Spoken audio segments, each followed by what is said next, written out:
Well, here we go then. Welcome back to our live coverage in stage here at the Roger Albert Clark Rally, brought to you by Viking Motorsport. I'm Paul Woodford, and the special stage team is out in force this morning on this, the final and the longest, most challenging, surely, day of the R.A.C. rally. 78.62 miles. The stage mileage today. We had Shepherd's Shield a little earlier. No times in on my live tracker just yet, but I will give you an update of the leaderboard coming into this final day. We are in Pundershaw, a just over 14 mile stage. Just that word, Pundershaw, doesn't that kindle memories of the R.A.C. rallies of old? I remember coming home from school and watching the Top Gear R.A.C. rally report, Steve Ryder talking about Pundershaw. Just one of those words that sticks with me. We've got a team out in here with cameras in Pundershaw, and hopefully, if the weather plays ball, which it isn't at the minute, quite heavy rain in this stage, we'll have the drone up as well at some point during this live stream. Roughside up next, a 10-mile stage through there, and we'll have a camera out in there as well. So as per previous live streams from the stages this week, we will have cameras from this stage, live stage reaction from this stage at the stage end, and then we'll have another camera in the following stage. So plenty of action for you as we go through the morning. After our 2 live stages today, there will be Hope House, which is an 8-mile stage before service in Kielder this time. We've moved on from the airport, where we'll be for the finish later on. And then it's the bigger one this afternoon. Comes your way at just after 2 o'clock this afternoon. 40 miles long. Combining the stages here in Kielder to put together one monstrous end to the 2025 Roger Albert Clark Rally. And what drama we had on the last running of that big stage. The big one was only 35 miles back then, wasn't it? But stage 35 this time is 40 miles long. That is where the rally was decided ultimately, and we had some high drama, didn't we? The Stratos retiring in that stage, to name but one of a number of notable retirements in a stage which covers the mileage of your average single day rally. Not forgetting the cars have done an incredible amount of mileage already. 240 or so miles. It's great to have so many of you watching with us here on YouTube. And messages from people telling me that the kids have got approved days off from school. I want to go to that school to watch the R.A.C. rally. That's just like back in the day, isn't it?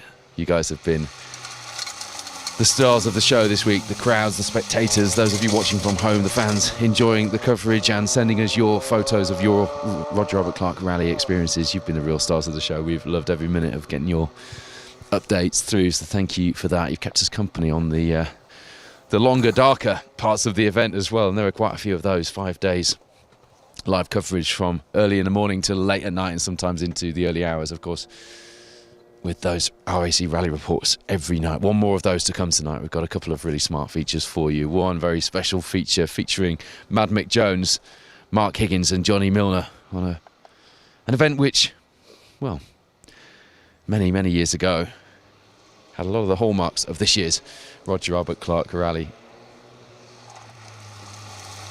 I'll leave you to ponder which year that might be, but we've got a special feature for you, inspired by some comments that Mad Mick made on the first day on the Northern Leg in the snow and the ice on Saturday. We've also got a management service feature in tonight's show with the 2 historic mini crews, the Owens Fabrication guys.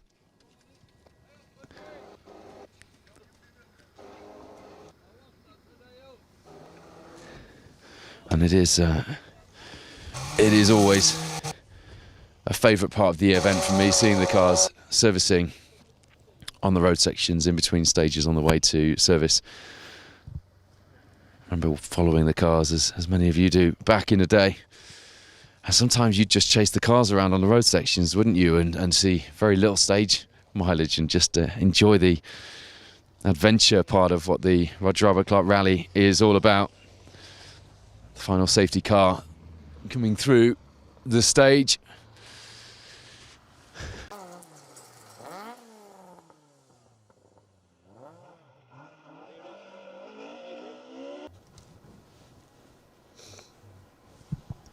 It's a sight for sore eyes, isn't it, on our lush drone shot.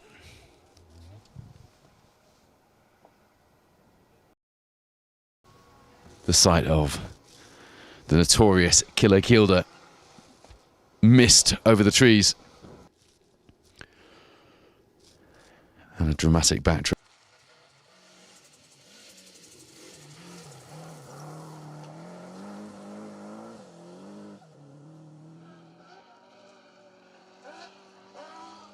Saw through on that drone shot a car which had actually broken down on the road section yesterday. We stopped to see if they needed any help, and the answer was only if you know anything about two-stroke engines.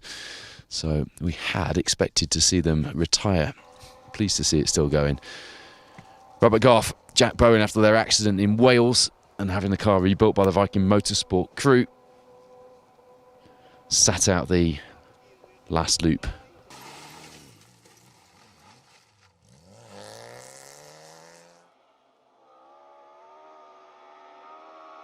What it's going to be like for the 40-miler this afternoon. We've got heavy rain where the drone is at the moment, and where we are, we have some sunshine at the minute, although it was heavy rain just a moment ago. So we'll try and bring you those drone shots as best we can, but as you can see, we're just struggling with those conditions a little bit. But it's not us that you need to worry about. It is crews, of course.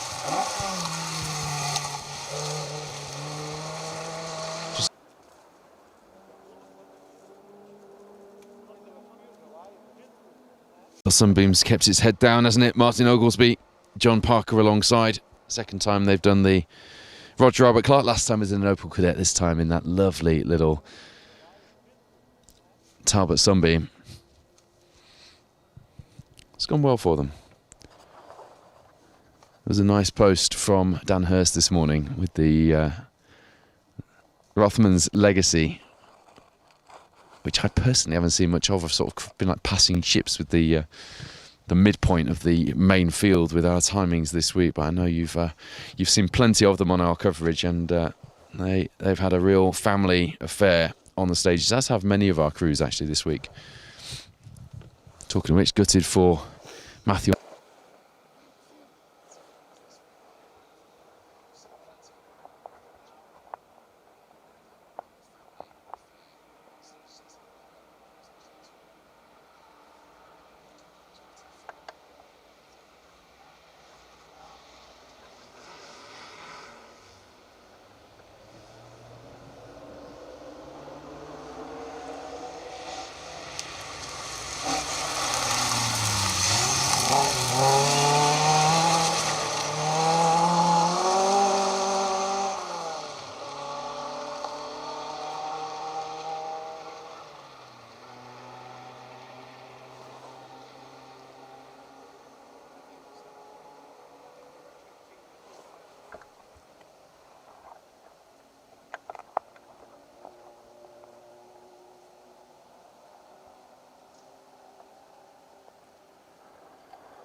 Doing battle in number in the British historic rally scene, or even on the European circuit. I don't think it will be long. I think the team have done everything they need to now to prove that that car is a winner in the right hands, and with the backup of a team which knows those cars inside and out, you'd consider it, wouldn't you now?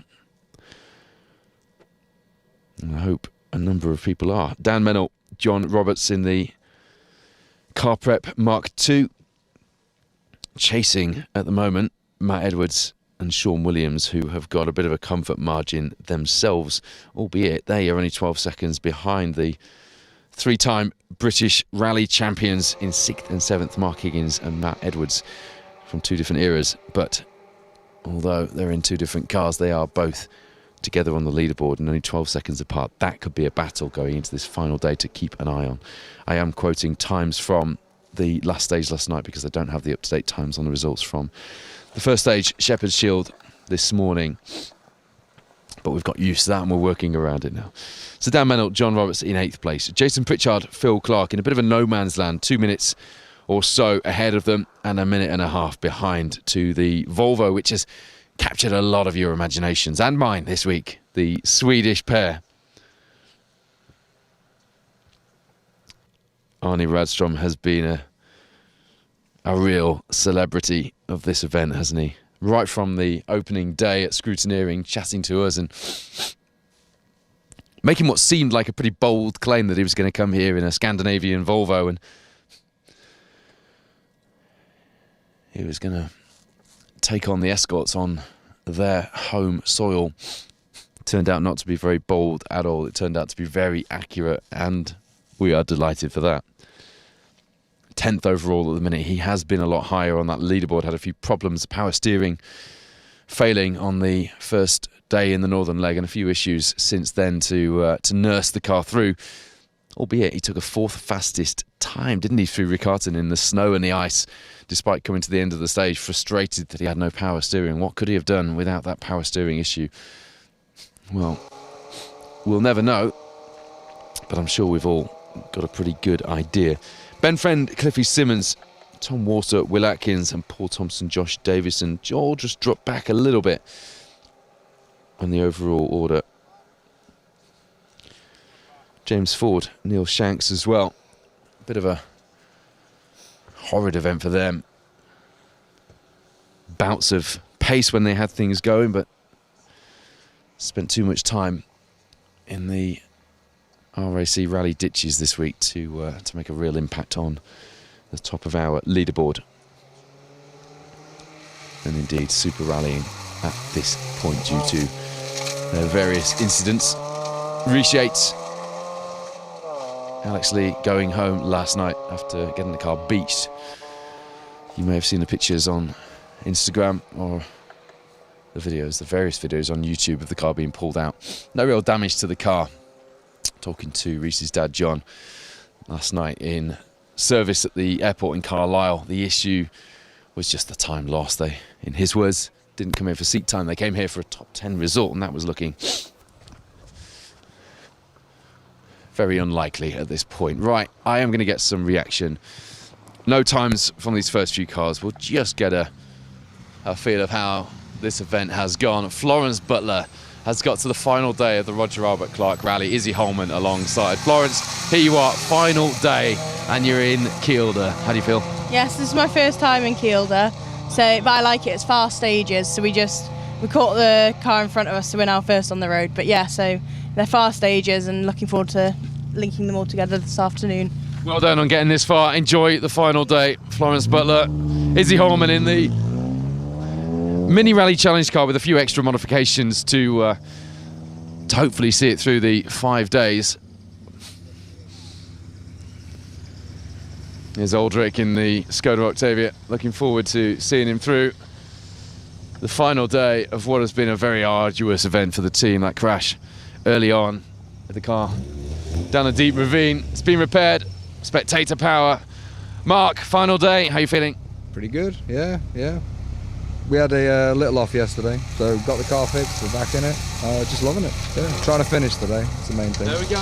He's on for a finish. Mark Lane in a slightly second-hand looking Honda Civic. I'm going to let Aldrich, doesn't speak English, I'm going to let him have a few words for the Czech fans. Here on the final day, we didn't know whether we were going to see that Skoda coming through, did we? But if you've been watching from the Czech Republic, I'm sure you'll enjoy these final words. How was that? Dobrý ráno. Soutěž se dostala do finále, tak snad to dokážeme nějak dokončit a teď zrovna tato rychlovka se nám docela povedla. Už to má nějakou adhezi, trošku lepší než včera, tak jsme spokojenější a věříme, že to dobře dorazíme do konce. Všechno bude OK. Thank you. Thumbs up at the end. I'm pretty sure part of that at least was talking about how the car is not handling as he would expect after 5 days and a really big crash. I'm going to have to get Steve to open that door for me. Don't know if it's me or the cars that are getting second hand. How was that? Getting a bit battered. No, we're glad to be back out, given we broke a half shaft yesterday. So it was stage of 2 halves. That the first bit's really, really fast, and the second bit gets a bit rougher. But I'm sure the big boys will be going all guns down those straights. Well, I wonder how many halves will be in that stage this afternoon then. Steve Graham back in the rally. today to get to the finish. Happy enough? Yeah, absolutely. Yeah, it's good conditions today. We passed 3 cars in there, so yeah, things are going well. Need to fix the exhaust, maybe. Yeah, well, that's been an ongoing issue, that, but we'll get the boys to sort it in a little while. But here you are, final day of the Roger Albert Clark Rally.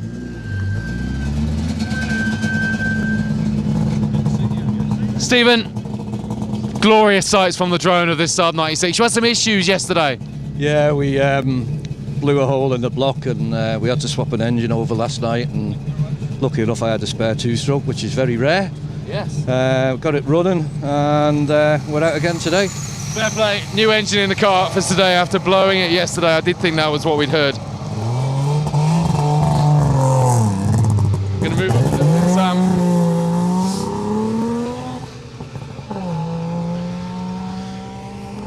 If the studio can repeat their message, that would be good. Noisy rally cars and a radio earpiece.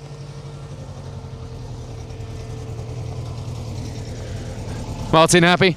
Yeah, that was great. Get going again because we had a day out yesterday with a clutch change, so back into another really nice stage again. So yeah, enjoying it again. So let's hope we just get to the end. Good to hear. Not many rallies you can say that, is it?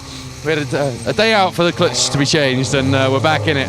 So, latest news is that Mark Higgins has been off in the last stage and has lost a heap of time. I didn't hear quite how much time, but clearly, with only 12 seconds between him and Matt Edwards, that will be decisive in that battle at least. David, final day, here we go. Yeah, it's a good one today. Preservation today, we're just going to get through it and get on to the big one. And that's the plan. The old girl, apart from one electrical issue, she's been absolutely brilliant. May that continue for you. Your door's not shut properly, pal. David Wood, Reece Brooks in the Mark II Cortina GT. Car has been faultless. It was a Bob Gibbons car, so you'd expect it to be well built. Remember in the early days of the British Historic Rally Championship, watching Bob in his old Forge garage. Mark II Cortina, just around the same time that my dad and I, or mainly my dad, were building our own historic spec Mark II Cortina GT. So a car that's close to my heart, and great to see David and Reece having such a good time with it. I'm sure Bob will be looking on fondly and delighted that his handiwork has lasted so far the full course of the Roger Albert Clark Rally. Win, what a week. Yeah, it's good. Just had 2 cars in there now again, so wish we had this from Friday morning. But you did have a tough time early on, but the Avenger pair still going. Martin Davies alongside, and that Avenger looking particularly second-hand, having mechanical gremlins early on where they didn't think they were going to make it out of Wales, but here they are in Kielder, having gone through Scotland on their way to hopefully a finish on the Roger Albert Clark Rally.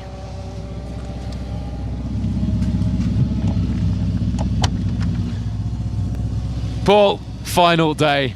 Yeah, final day, so made it this far. Was overly cautious yesterday, so we lost a lot of time. Just didn't really commit to any of the stages, but we've got our foot down a bit more today, so see what we get to. We'll look forward to seeing that. Lotus Cortina on full song here on the final day of the Roger Albert Clark Rally. That sounds like a good idea to me. What about you? Jock Leckie has made it. Paul Edwards alongside.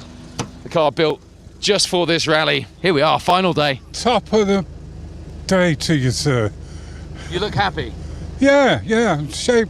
I thought we could get another couple of days out of it, you know. Perhaps on what's been cancelled, run that later on until they're all done and finished. I need some sleep first, but yeah, let's consider it. John Leckie is so happy, his flat cap in the door of that Toyota Corolla GT, that he would like to bolt on the mileage that has been missed this week with the necessary cancellations earlier in the week, and do some more stages afterwards. good morning. You're going to have to open that for me, Chris. I'm struggling. Chris, John would quite like another few days of rallying. He'd like to bolt on those stages we missed. How do you feel about that? Yeah, I mean, these stages are really nice. First time I've been in these, and quite enjoying them. Very committed, fast, long straights, and a few crests. And yeah, what else wouldn't you do on a Monday morning? Proper R.A.C. rally stages these. Proper. There we go, Chris Squire's quite happy inside there. And he's right, what else would we want to do on a Monday morning? We'd all be, what time is it? Checks watch.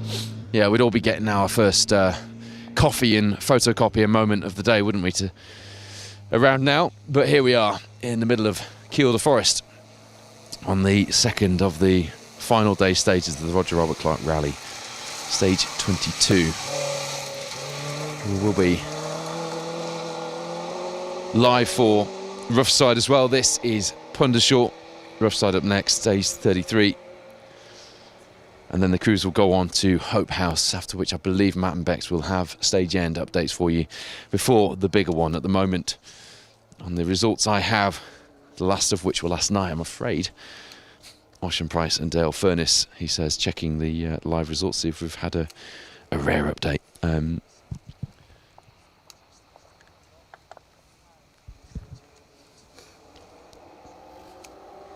Okay, Shepherd's Seal times are in, actually. Martin McCormack, Barney Mitchell were fastest through there by 3 seconds. Matt Edwards, second. Ocean Price, 10 seconds off the fastest time in third through that stage. Equal with Greg McKnight, who is also on a big push. So interesting. A lot of people trying to jostle for position and just make up as much time as they can. One of your toughest of the last few years, I think, fair to say. Oh, absolutely, 100%. I think, you know, the fatigue, the tiredness of the car, the crew, they were bleary-eyed this morning, but it's an endurance rally, you know, it's one of the top 3. And 2 of our mechanics are going straight from here off to Classic Safari, and they're kind of looking a bit beaten up and knackered, but the car's all patched up and so on. It's just, it's relentless, but it's brilliant. And the history in this place, you know better than me. As a lad, he watched from back there on a corner on McRae in '96, I think it was, Pundershaw. I mean, Pundershaw. Just the word Pundershaw conjures up memories. Yeah, well, for some, it conjured up fear, but, you know, back then you had more trees and you had to go under the canopy and the 2 big ditches each side, which would swallow a car whole, Killer Kielder and all that stuff. I've broken down in here and spent half the night freezing my what's-its off, but it's rally territory, and it's one of the great names, isn't it? It is one of the great names. Tony Jardine, celebrating 50 years of rallying here at the Roger Robert Clark, and has had a tough week, that is fair to say. Move down a little bit towards the special stage van here. Colin, what a week you have had. We're getting there, chipping away. Yeah, no, it's epic, like. It's just unreal. These little minis are resilient, aren't they? Oh, here. You'd think everything would have been smashed over, but you've done your best on that. Just broke a shock, and that's, well, poked it into the boot, but sure, here. These things happen. That's what it's all about, yeah. It is. Yep, thank you. Big smile on Colin's face. Geraldine McBride, legendary Irish co-driver alongside, of course. She's had a smile on her face all week as well, which has been great to see. Final day. What's your plan? Just get through it. Just get to the end. Yeah. Then get some sleep. This far. Yeah, that's it. We just want to get through today, get to the end, and tick it off the bucket list. Tick it off the bucket list and get some sleep. Sounds like a good plan to me. I might do the same. Although it's not the first time I'm ticking this off the bucket list, at least from standing this side of the car windows. I imagine it must be some achievement to have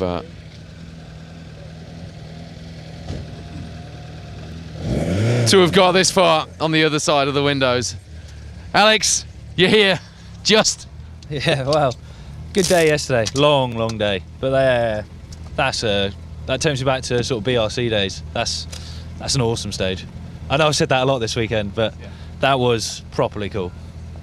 Nice. It's good to see you back here, smiling, enjoying the first or the second of the day's final stages. Alex Waterman is through this second stage of the day, having spent a night. Tony Jardine was talking about spending hours in these ditches, freezing his whatnots off. Well, Alex Waterman had to leave the car, abandoned down a water drainage ditch at the side of the stage, too far down for the Unimog to get it out, so they had to bring specialist recovery in and crane the car out the next day, with the damage still visible on the car, yet patched up and bodged back together as best they could. The team have got him back out, and as he said, this stage here reminds him of the old BRC days, flat out through here. Joe, final day, you've made it this far. How happy are you? Oh, I'm delighted, but it's nerve-wracking now. The next one is a long stage, but Jesus, I was clean shaved when I started this rally. It's long and it's tough. Yeah, well, if you think the next one is long, how about this afternoon? They've told you about that, surely. No, I mean 40 miles. Like, you know, we've been doing 10 or 15 mile stages with a chase car in between. So we're now going to put 3 of them together with no chase car. So it's a balance between going quick, staying on the road, but not losing so much time. We have a good lead in the class, and we're trying to protect that. But I know Colin is not going to give up, so it's going to be an interesting one. But it's good. Enjoying it. It's great. There we go. Worth the trip over from the USA. Shut that again, shall I? For Joe White in that little Mini. One of the furthest travelled here. We have got an Australian crew as well in our ranks this weekend. Australia, USA, Sweden, Norway, Czech Republic, England, Ireland, Scotland, Wales, Spain, Italy, France, the list goes on. We have a truly international contingent joining us here in these iconic stages that, like us, these crews have revered as rally enthusiasts for decades, and now they get the chance to do them. And we have one final day of action for them to enjoy, and for you to enjoy the action we've got for you. Pundershaw here, if you're just tuning in, stage 32 of 35 on the Roger Robert Clark Rally, which means we are into the final day. No Monday morning blues, we're saving them for Tuesday here on the Roger Robert Clark Rally, and boy will those blues hit hard for many travelling out to various parts of the world from Carlisle this evening and in the morning. Phil, nice, easy start to the day. That's a lovely stage. Bit rough in the middle, but yeah, I enjoyed that very much. What's the plan today? It's a long day. Try and keep a bit of pace, but a bit of safety as well. It's, what do? You just go at the pace you go at, don't you? You do, and you keep that finish ramp in mind. Hopefully. We'll hopefully see you there. Cheers, thank you. Phil Boothroyd, Dave Marshall in the Suzuki Swift. He's enjoyed himself this weekend, which has been good to see. As has this man, Rob Evatt. Son Michael Evatt alongside.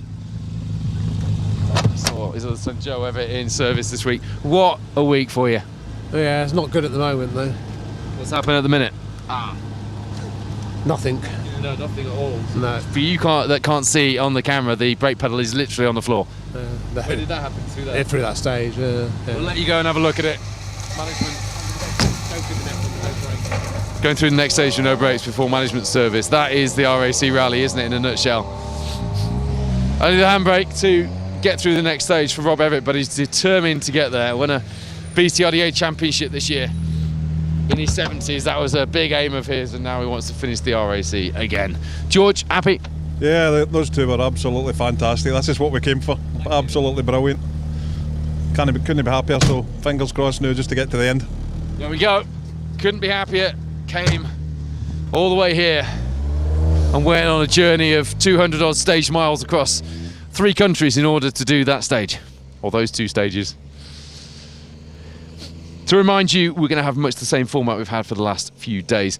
As many crews as possible this morning before we get ready, geared up for the R.A.C Rally Report and that bigger stage this afternoon, the bigger one. Morning. Kurt, how are you? Oh, we're all right. Yeah. It's nice and it's fast. It's committed, isn't it? There's not a lot of backing off. I need to do one thing. Matilda, Lotta, Daddy be home tomorrow. Walk you to school, all right? So we'll see you tomorrow. She at school now? Yeah, they both are. Yeah, both at school now. Yeah. 205 GTI through Kielder Forest on the R.A.C Rally. It's a pinch yourself moment, right? Yeah, it's fun. It is fun. To do 35 miles out this afternoon, there's some trepidation there, Paul. I'm not going to lie, but yeah, we are driving a little bit for a finish today. I'll be brutally honest. Well, I don't want to add any more jeopardy. It's actually 40 miles. Have they not trimmed it? I thought they trimmed it. Yeah, but yeah, you're right. Let's go with 40. But yeah, no, we'll see you again. See you there. I missed that bulletin. If they trimmed it, no one's told me that. Still 40 on my notes. We'll go with that, shall we? Stephen, it's been a pretty good week for you all in all. It's been no bad. Oh, it's been good, yeah. Just got to get to the end now, eh? That's it. Get to the end, flat to the mat, harder chop in it. There we go, flat to the mat. Stephen Moats in the high revving little Nova, giving us a glimpse into his mindset on this final day. He's going to be going for it. It's good to hear, isn't it? There will be, if you've never experienced coverage of the final day of the Roger Albert Clark Rally before, you will hear quite a lot of, we just want to get through, we're here for a finish now, we've got this far, we want to just nurse the car through. There's quite a lot of cars that are quite second hand, quite a lot of cars that these are clubman competitors, the majority, at the end of the day. So, these cars are not really built for ordinarily doing this length of rally, albeit a lot of them have had quite intense work during the week to get them through. So, don't be put off with a few. We'll just get through today's, because rallying used to be as much about endurance as it was about speed and pace, and this rally brings a lot of that back. Gareth, here we are. You're a bit muddy. Have you been on the floor sorting the car out? Punctures, fiddling, pressures, all the stuff to keep us going, That was a beautiful stage, that, really nice. Just sort of like wants to pull you in to go faster. You've just got to stop that red mist coming in and just think about the finish. It really wants to draw you in to get your foot down. But these ditches like doing that. Sorry? The ditches here like doing that. Yes. Well, we were here with the minis last year, and it took a few casualties. I think Paul Green was off and upside down. So I've just got that in my mind there, just not to.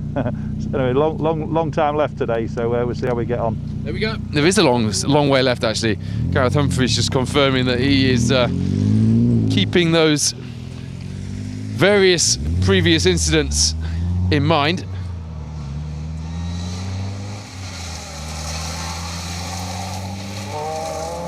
So that he doesn't end up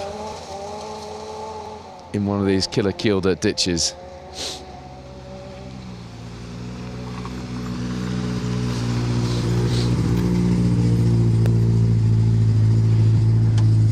Colin, it was never true what they said about larders, was it? Not at all, no. Hopefully keep going on and to get to the end of it. So, how's everybody else finding it? Everyone's loving this stage. Yeah, it's quick in there now in places. Well, a lot of it's quick in there, tell you the truth. Mucky, but it's damn quick. Chance to wind the car up, enjoy this last day. One of the surprise cars, just because it wasn't actually written down on the entry. Here we go. Morning, Paul. Morning. This is wonderful rallying now. So you can see where I'm going, and roads are no ice on whatsoever, and it's fantastic. Yesterday was, today hopefully will be as well. Lovely, good to hear. Dave Watkins is in the zone. He and Dave Shepherd in that X, Hannu Mikkola, Mark 1 touring cam. Struggle through the icier, darker, foggier parts of the rally. Dave blamed his age earlier in the week. I'm pretty sure most of us would have struggled through those sections as well, but here he is in Kielder. Blue skies in the distance where he's headed, and can see where he's going and just enjoying driving that X-Works Mark 1 Escort now.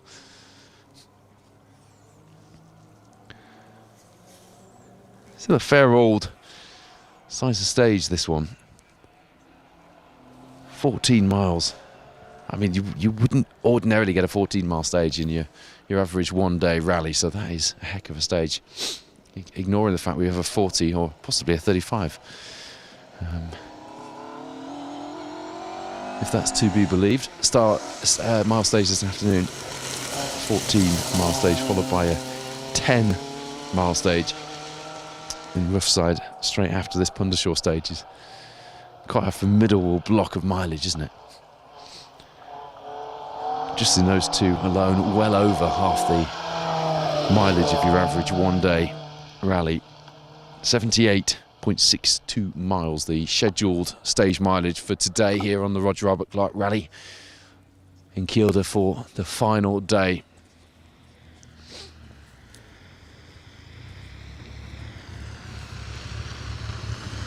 The 205s have been out in force this weekend, haven't they? Charles has been enjoying his adventure on the R.A.C, haven't you? Yes, yes. Just gotten warmed up. A bit warm in there. But nice and steady. Killed it in a 205 GTI. Does it get much better? No, I suppose not. If that's what you're into. If that's what you're into. I've got a feeling Charles is into it. Because he's, along with Steve Gozzard, put a lot of effort in this week. And a fairly smooth rally, actually. No real dramas for that pair, were there, Sam? We haven't had any woes or tribulations to discuss at the stage end with them. Again, fairly clear day for Bradley. You haven't lost your wipers, have you? No, they're all good. That's fine, they're just sort of stuck on the windscreen. I thought maybe you'd had an issue. Quiet park, unfortunately, so I have to do it manually. Blooming old cars. I know, terrible, aren't they? Terrible, yeah. That's good. That was fun? That was really good fun. Yeah. Unfortunately, last night we broke a top link on the rear suspension, so we kind of went out and just restarted today, had a bit of fun. Lovely stages, isn't there? No pressure today then. Just get through the stages and have a bit of fun. Sounds like a good plan to me.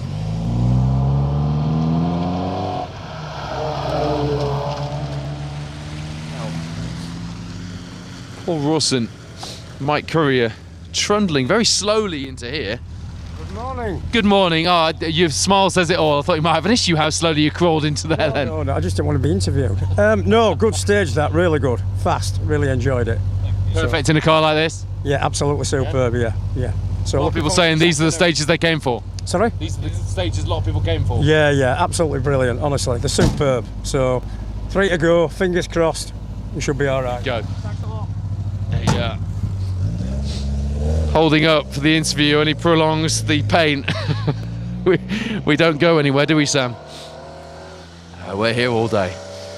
We're going to get reaction from most of these first cars through in reverse seeded order, and then, as we have done previously, we will get your top 10, possibly top 20 or so through the second stage, as well as reaction here at Pundershaw, and then we will be moving location to go and get on with work for the final R.A.C rally report this afternoon. And indeed, get the camera locations and all the crew and the gear set up ready for the bigger one this afternoon. Spotlights already bolted on these cars, ready for what will be the stage of a lifetime. Stephen, you are one man who has had very little issues this week. You just loved it, haven't you? Oh, I've absolutely loved the whole thing. You know, it's been a long event, long days, etc. And the strategy today was to take it easy and get to the end. But unfortunately, I left the window open and that strategy went out the window because we just loved the stages so much. So, but really enjoyed them. It's a fantastic event. Hats off to the organisers and all the marshals and everybody. Yourselves, loved the whole thing. Absolutely fantastic. Good words, an army of marshals out here this week. There absolutely is, so thank you very much to every one of them. Congratulations, final day coming up. Yeah, thank you very much.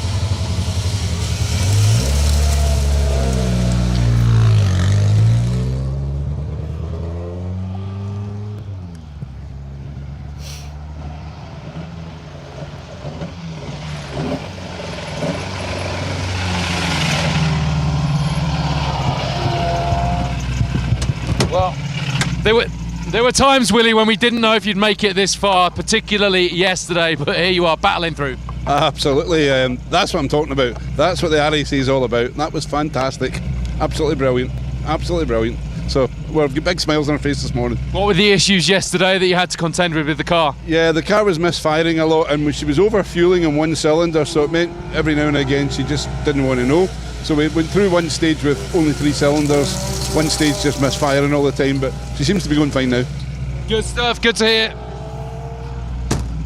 Willie back on all cylinders, quite literally speaking, and ready for these big, challenging final stages of the day. Now, I'm interested to see how Max has found the day so far. Hello. Max, you've had a hell of an adventure this week, but these are the stages that you will remember watching as a kid and watching the in-car of, I'm sure. 100%, and wow, the first 2 stages we really enjoyed out there. Hey, cars feeling really good. The team put in a massive effort last night to get it right after yesterday's troubles, and they've done a really good job. So yeah, we were flying through there. It was really good.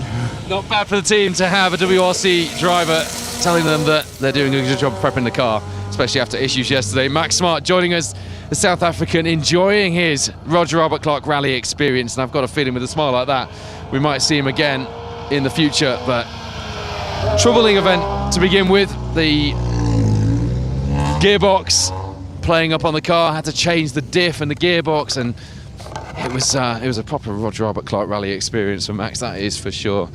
Calvin, how was that?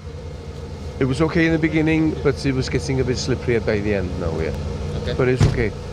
We're still here. You're still here on the final day, and a fair bit of mileage still to go, as a few people have alluded to so far here at the stage end of Pundershaw, a name which conjures up memories of R.A.C. rallies of old. A lot of rallies we give new names to the stages, don't we? But we're keeping with the tradition here on the Roger Albert Clark. Alan, how was Pundershaw? Very good. It's a nice stage, yeah. Brilliant, brilliant. What else would you be doing over Monday? Yeah, well, a few people have said that. Just keep pulling the gears. Yeah, it's super now, yeah. So, brilliant. Looking forward to the big one? Yeah, definitely. Yeah, so. I bet you, I'm jealous. I want to be in a rally car doing the bigger one. That sounds like a lot of fun.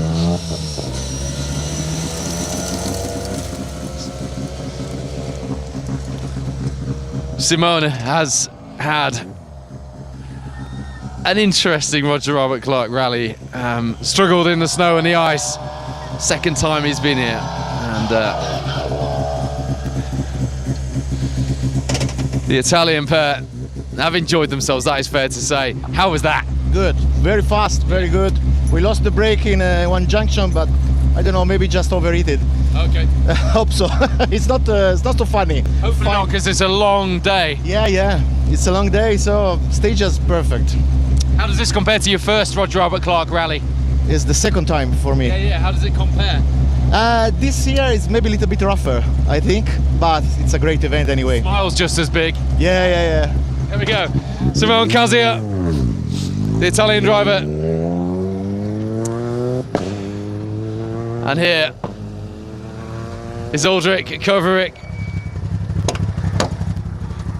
How does it feel to be on the final day of the R.A.C? Hello, amazing. We have nice weather today. We are looking forward to it. There were some lovely shots from the drone up high yesterday of the Favoric going through the stage. It just looks like you're having so much fun. Yes, exactly. That's why we are here, to have a fun and let the car slide a little bit. Yeah, you're certainly doing that.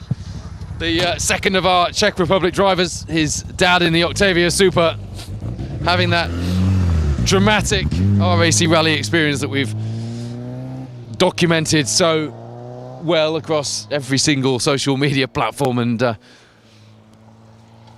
news outlet in the motorsport world known to man, haven't we? But that Favorit has just kept plodding along. It's probably a good job, because Aldrich has not only had to muck in and help with the repairs to his dad's car, but he's also had to do a lot of my interviews and the features we've brought you on the R.A.C. Rally Report shows, because Aldrich Jr. speaks English, whereas his dad doesn't. So he's been my go-to for all of the goss and the goings-on in that Czech Republic team. Rob, car's getting tired. 4 days of rallying and a long one coming up. Yeah, it was a bit irritating. I checked the car over last night at service, and then on the route to the first stage, it sounds like the release bearing's going, so we're trying to nurse that. It shouldn't be too bad. I mean, we've driven the one half an event without a clutch at all, so we should be okay. We had a bit of a push in the last two stages, taking some time out of the car in front of us, so yeah, carry on with that, hopefully. Yeah, enjoy yourself despite the possible issues for the clutch release bearing. The gearboxes having to do a heck of a lot of work across 5 days.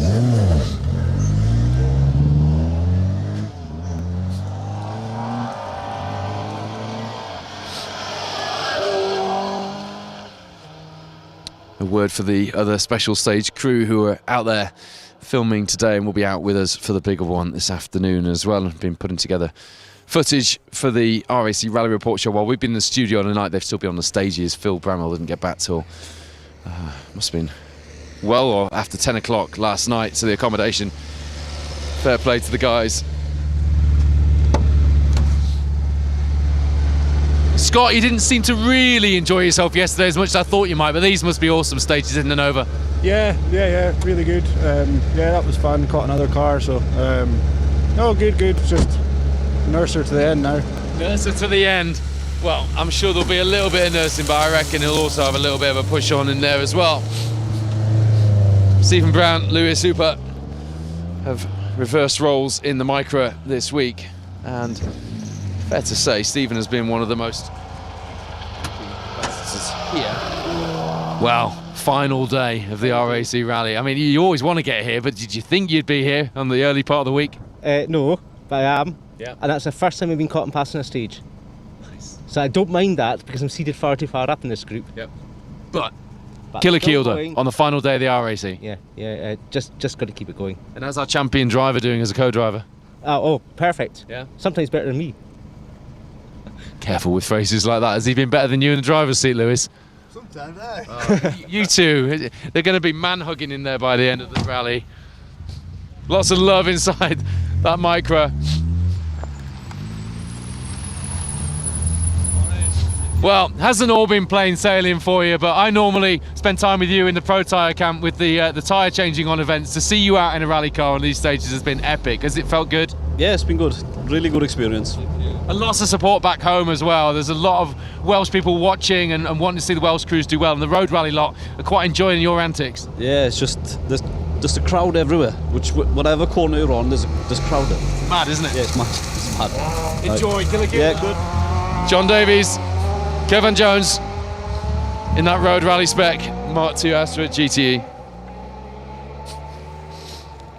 We have our leading crews from the main field now through this first stage of the day. Second stage of the day, sorry. Losing my track, it's been a long week. We need some sleep, don't we, Sam? So, here's where we get to see how the final day unfolds. The Shepherd's Shield stage this morning, a fairly short one in Roger Robert Clark rally terms, fairly standard in normal rally terms, but Shepherd's Shield kept things pretty much the way it has been. But Pundershaw here will be the first big challenge of the day for our crews, and a taste of things to come for this afternoon as well when the stages are put together to make that huge final stage of the day.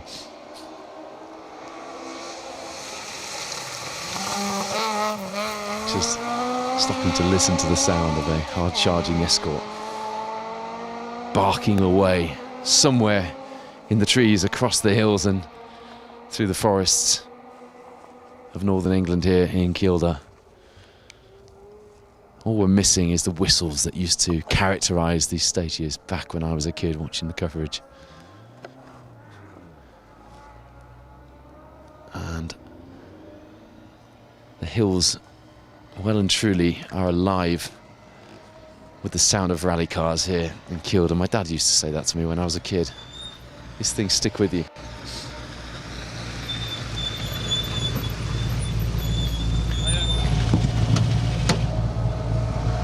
Matt, what are your thoughts going into this fight?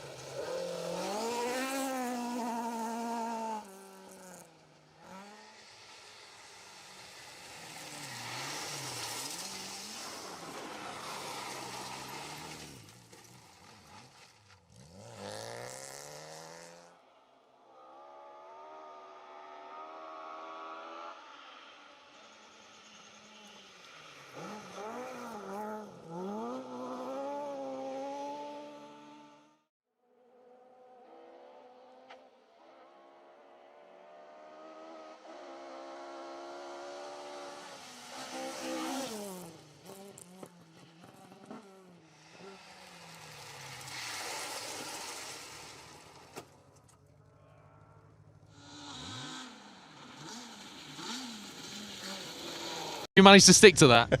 Well, we keep helmets on the road section, so that's a good thing. No, we get them very well in the car, to be fair. So, but no, that was good. Enjoyed that. You had a big push on yesterday as well. Yeah, well, to be fair, the lad in the other Nova in front, Scott's going well. He was going well last night, so we had quite a big lead on him, so we didn't have to. We don't want to push enough to throw it off, but just to keep in front. So we just looked at the times, and I think he took 7 out of us in there. So I'm pleased with that. So. Prior to this week, when was the last time you were in a rally car? Mull. Isle of Mull. So Class doesn't fade, does it, Mark? Well, I don't know. We'll give him, his sons would argue, he says. We'll give him that soundbite for later.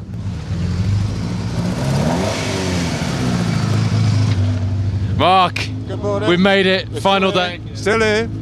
How many is that? 3 to go? Yeah. Just that little one at the end, like a 12 car? Yeah. The finale. Yeah, the finale, yeah. Final. Mark Tugwell, big smile on his face, as ever this week. Phil Sandham alongside. Thumbs up from Phil. And they are good to go. On to Roughside. A 10-mile stage waiting for them. Love the long mileage stages. So do the drivers. And did you see yourself coming into the final day with what has been a pretty smooth week for you? Yeah, touch wood, so far so good. I just need to grow some balls and then we might go a bit faster. But yeah, enjoyed it, really enjoyed that. But yeah. Awesome stage that, yeah? Yeah, mega. Just chuffed to be here on the last day, so fingers crossed we can get to the end. Fingers crossed, and again, the theme of the weekend for me, the thing that will stick with me is the smiles. Everybody delighted to be part of what is a very special event on the, well, I was going to say the British rallying calendar, but the international rallying calendar.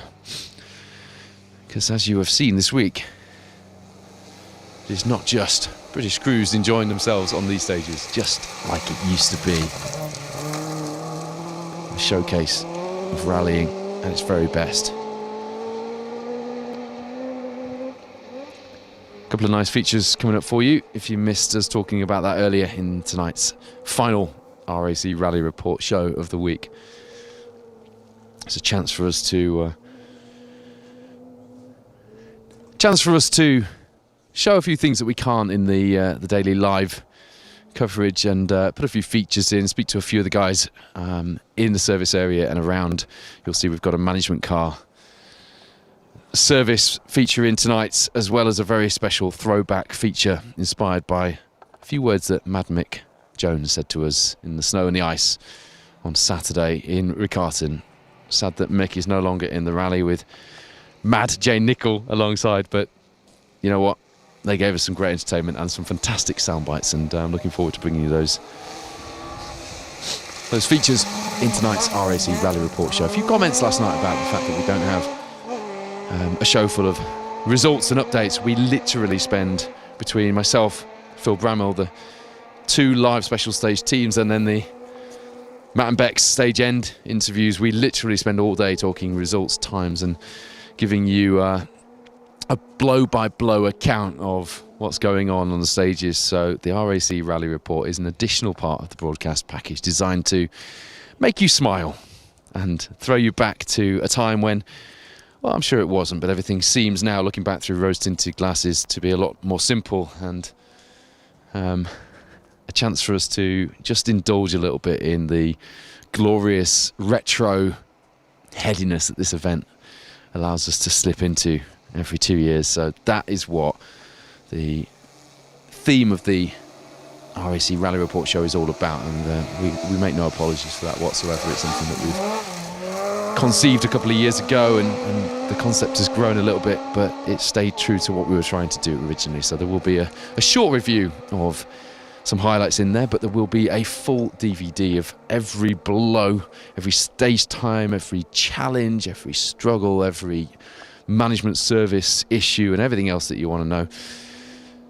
And by then we might even have some results in the DVD that the Roger Robert Clark Rally will have produced by us following the event. So I'll basically bury myself in the studio for 5 days recording voiceover in a few days' time. But so you will get all of that. So you haven't been able to move for live coverage this week, and we hope that has come across, and we hope that it's been as fun for you as it has been for us, because this is a pretty epic adventure, something that as a kid I always wanted to do, watching my heroes. In my era it was very much Steve Ryder and Tony Mason, yeah. I'm hearing some very sad, frustrating and dramatic, given we're on the final day news, that Marty McCormack and Barney Mitchell have broken their gearbox at post 9 in this stage. That red BMW, which has been a star of the rally this week.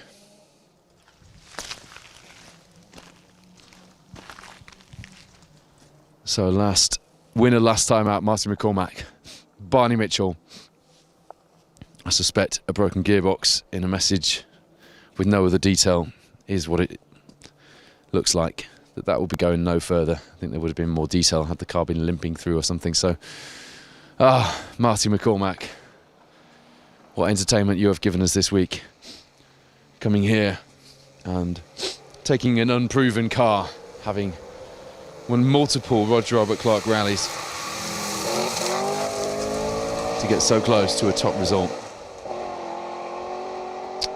It's just gutting, isn't it?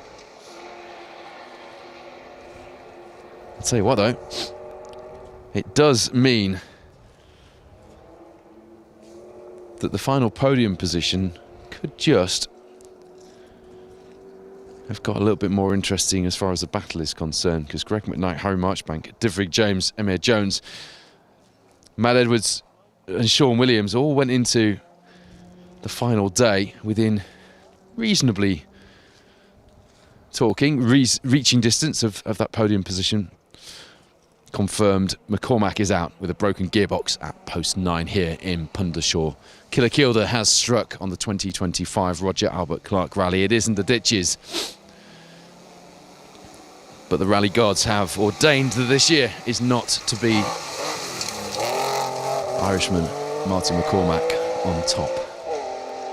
But I think he's made a bit of a statement in that BMW here in 2025, and we look forward to seeing what comes next for a car which quite clearly has a lot of capability on the gravel as well as the asphalt, where we've seen it more at home in European rallies and more recently on UK and Irish rallies. I'll tell you what though, if that's what he can do with very little in the way of development, and not really sure whether the car would perform at all on gravel, imagine what Marty McCormack and others could be doing in a very short space in time in BMW M3s. Could the face of historic rallying have changed just a little bit forever following the performance of Martin McCormack and Barney Mitchell here on the 2025 Roger Albert Clark Rally? If you've just tuned in, welcome to our live coverage of the Roger Albert Clark Rally, brought to you by Viking Motorsport. I'm Paul Woodford. This is the second stage of the day, stage 22. It is Pundershaw. It is an iconic name, an iconic stage, and words that hover on the tongue and stick in the memory for rally enthusiasts. And we have just lost our third placed challengers. It does mean that we have an open car, the leader of the open category, Greg McKnight, on the podium here on the Roger Albert Clark. Struggling with that door there.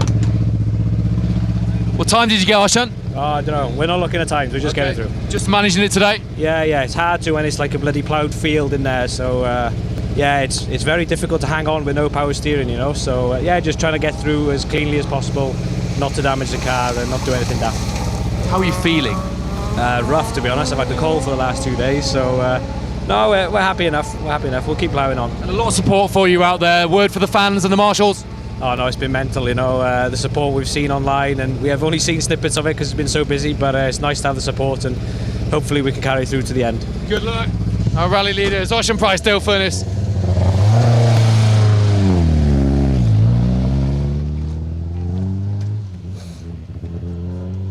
It's a 9:45 for Oashan through there. He's not looking at times, but we are going to try and keep a track of who's done what through there. It's such a big gap coming into this that Paul Barrett really needs a bit of luck on his side now. Paul, a pretty comfortable second place for the final day here, but that's not what's in your sights, I'm sure. There's a lot of things playing through your mind. That's an understatement. But listen, Oishan's going hard too, but we can just keep pushing as much as we can, like. But Marty's coming hard behind us there too, like, so. Gearbox. Are you serious? Right, hard luck, Marty. Like, that's not the way you want any rally. The funny thing, the three of us had good camaraderie and good crack there, like. But listen, that's rallying, I suppose, isn't it? It is rallying. Yeah. No, listen, we're enjoying it. What time did you get? 13:20. 13:20. Thanks. All right. Okay. Thank you, guys.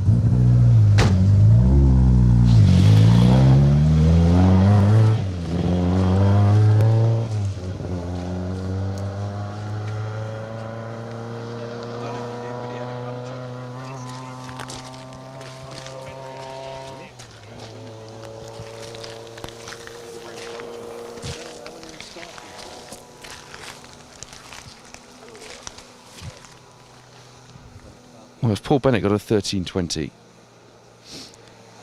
Ocean Price did not get a 9.45, did he?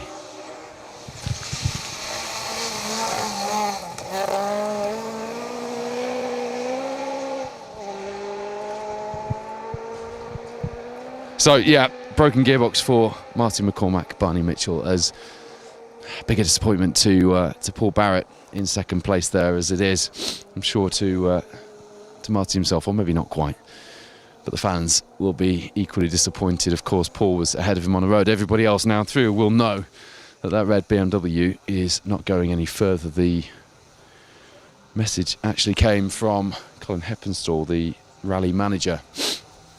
So, yeah, Ocean Price managing things. Paul Barrett on a big charge, making sure he is in the best possible position to pick up should there be any issues later on. I said earlier in the weekend, I made the mistake of saying on Saturday he's not going to take a 41-second lead out in one stage on merit, but he did. So I don't want to be too bold about my predictions here, to be honest with you. Greg, you will by now know that you are now in third place overall. Yeah, sad to see Marty out, that's a shame.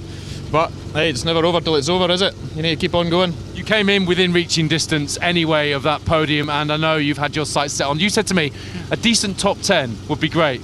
Yeah. You're on the podium at the moment. Yeah, it feels good. It's taken me a few days to get going, but that's the thing, we're not sitting in the car very much. I've not drove it for a year, so yeah, more seat time required. Yeah, I suppose now you've just got to keep your head level, haven't you? Yeah, definitely, that's it. We're going to rein it back 5 or 10%. We're also struggling with the heated screen's not working, so it's steaming up.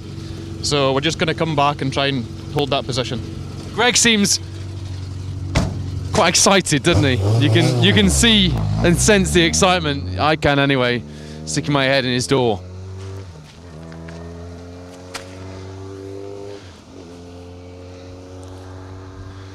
Oshan still took 5 seconds out of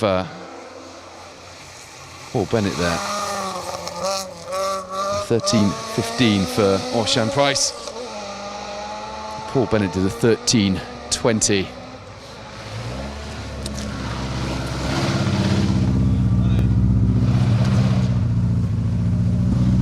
Barrett, sorry, not Bennett. I don't know where that came from. Divrig, happy? Yeah, we're still here, so that's the main thing, just keep it going.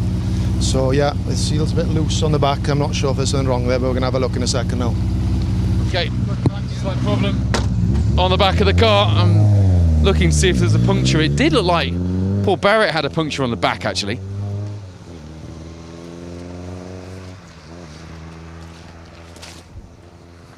Yeah, apologies, I don't know where Paul Bennett came from. I made that name up entirely. Training on working with the marshals here at the stage end to do a bit of maths. Guys, how many times have you been on the stop line of an R.A.C. rally? Well, 10, 15 years. Fantastic. How does this one rank in terms of excitement? Well, I don't know. That's it. Reasonable. That's a hard question, isn't it? But yeah. But weather-wise, awful. It's been hard, hasn't it? Have you done all 5 days? No, just Saturday, Sunday. Almost then, yeah. That's been the worst of the weather. It has been cold here, hasn't it?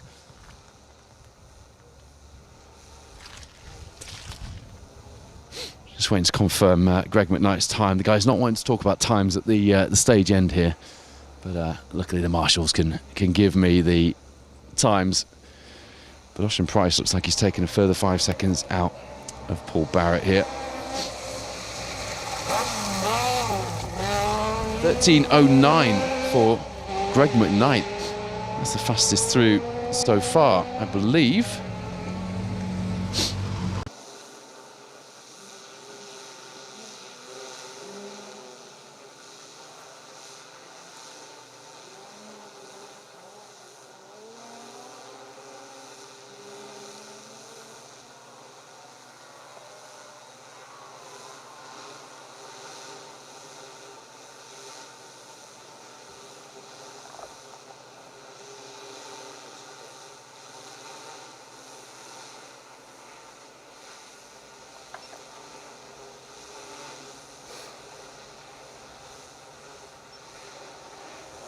9. Fair play. So yeah, nice.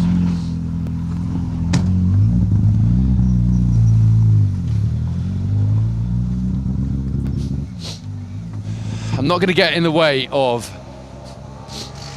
Dan here because you can see they're changing a... Is it a puncture or... No, I think they're just changing the tyres actually. I think that's a relaxed tyre change. I'm going to let them do their thing. See James Ford doing the same thing actually.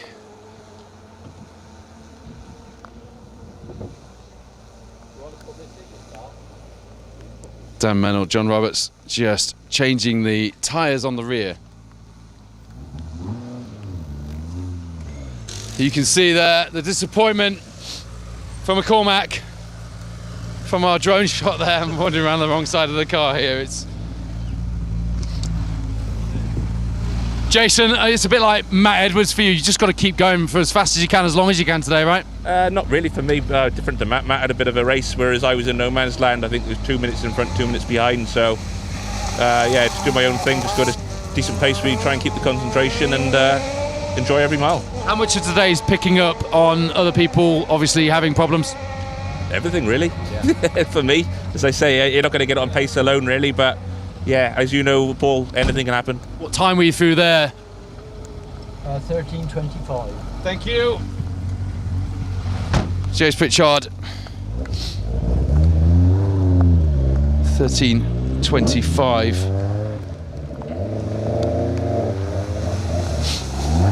I'll grab a quick word with John while Dan's still fiddling about with the tyres in the rear. John, what time did you get through there? The time.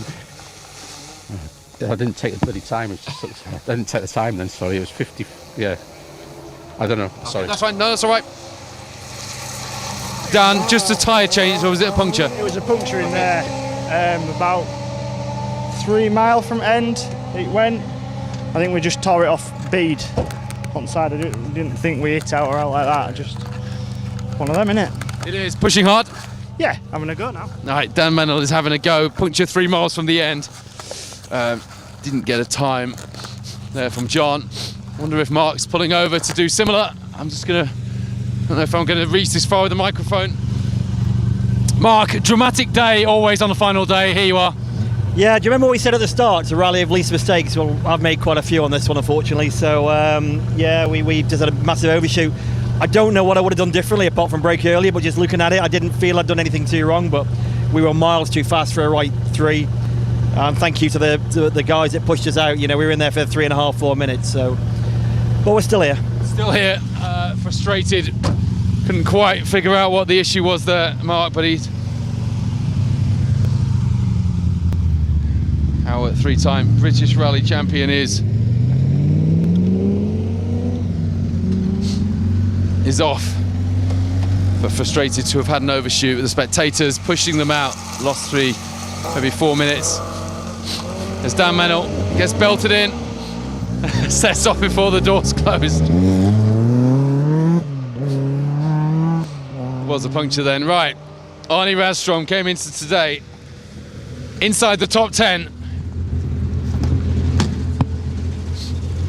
Go everywhere. Not the easiest couple of days for you, but here you are, final day. Yeah, it's final day. I'm happy with that. How are you approaching today? Fast? Now, they've always not fitting quite well in the slow corners after the escort they wheel base, but we're up in beside with the rear.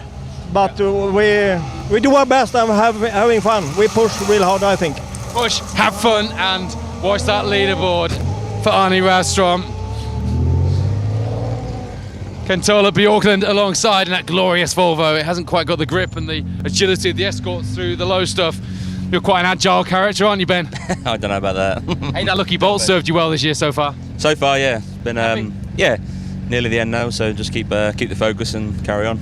Keep focus and carry on is Ben and Cliffy's plan for the final day of the Roger Albert Clark Rally.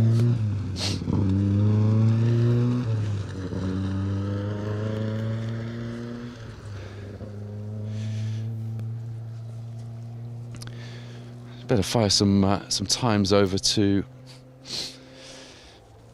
Matt Cotton for his stage end. Oh, the picture of the BMW with the OK board on the back and Marty on the phone in the background is it's desperately disappointing to see. With these things always come a little bit of intrigue though that follows off the back of the misery that we're seeing for Marty and Barney there, because an open rally competitor is into third overall on the Roger Albert Clark. Greg McKnight is excited to be there, but pretty nervous now because he's got to somehow do something with that. And does he manage it? Does he keep pushing? He hasn't got a massive gap behind him.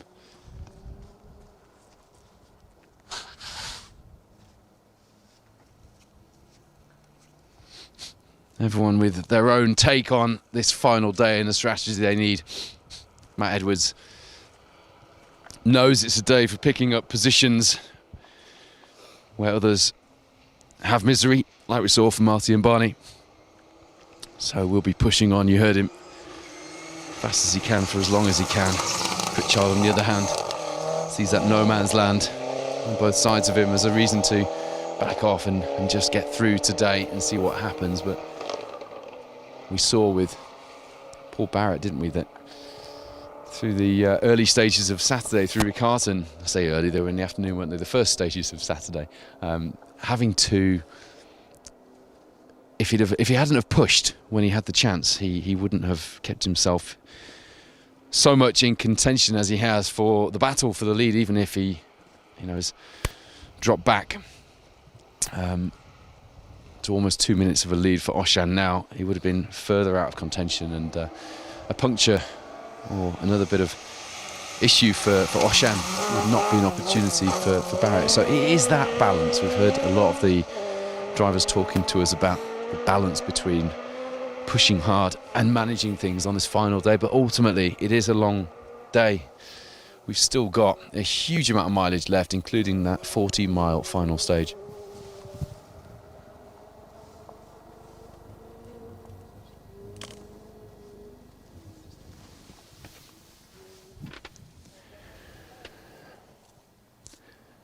So some strategy certainly is going to play out on the stages today for the final day of the Roger Albert Clark Rally. I hope you're all enjoying your experience, and I hope you're all stood there in your retro rally jackets and under your retro rally umbrella. I saw some Stobart umbrellas driving in here from some of the marshals. I've not seen Stobart umbrellas for a while now. I think Mad Bob from Mad Bob Media, he's the only person I see sporting Stobart gear these days. Here we go then. Little bit of a gap in the stage, but we're back underway.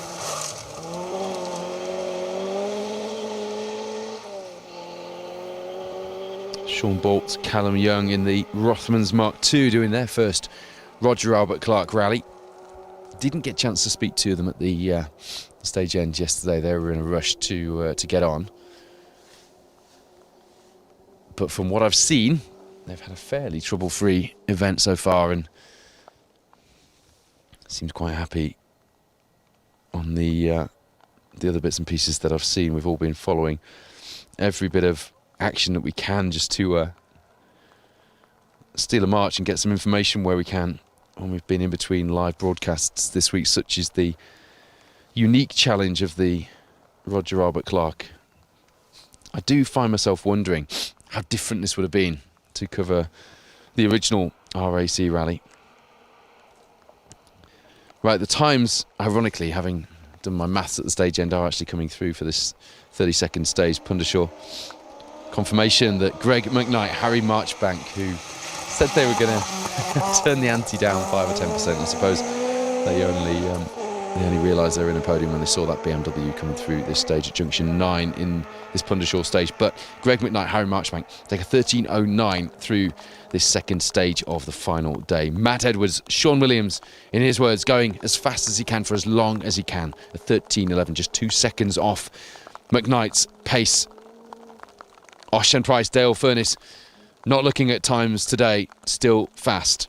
13.15 from the Welshman, the former British Rally champion, chasing his first Roger Albert Clark victory and being chased by no less than 2 three-time British Rally champions. That's quite poetic when you think about it.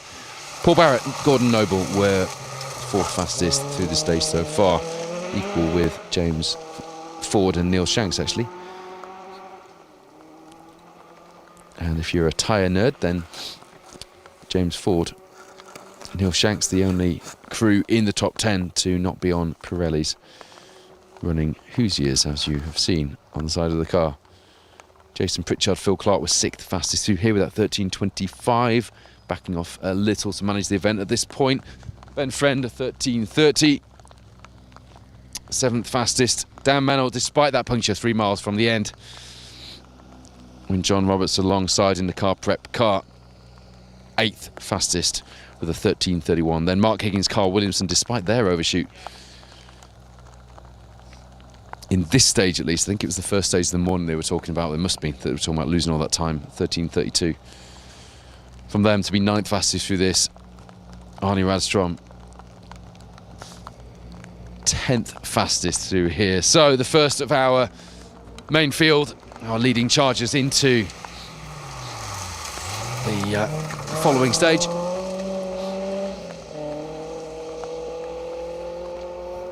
I haven't had much to do with the Datsuns on this event, again due to the logistics of us moving around to different locations. Been like a bit of passing ships in the midfield runners, but they seem to have gone well, and I absolutely love the variety that they bring to the stage. So we'll keep an eye on the times coming through this 10-mile stage following the Pundershaw stage. We have a camera and a drone. Well, the drone is in our stage actually, isn't it? The Roughside stage has one of our camera teams in it, so we'll keep the action going for you. 10 miles through here, then 8 miles through Hope House before an all-important service before the bigger one this afternoon.